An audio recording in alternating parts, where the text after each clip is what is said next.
Reverting a merge request in GitLab is useful when you need to undo the changes merged into a branch, usually due to bugs or issues introduced by the merge. Here's how to revert a merge request in GitLab. Navigate to the merge request. Go to your GitLab project and click on Merge Requests in the left sidebar. Find the merge request you want to revert. You can filter by merge request using the search filters. Open the merge request. Click on the title of the merge request to view its details. Revert the merge request.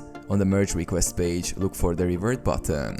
This button is visible if the merge request has already been merged. Click the revert button. This will create a new merge request that undoes the changes introduced by the original merge request. Create the revert merge request. GitLab will prompt you to create a new branch for the revert. Provide a name for the branch and review the changes. Click Create Merge Request to initiate the revert process. Merge the revert request. The new merge request will be created to revert the changes. Review the changes and once approved, merge this revert merge request to apply the changes.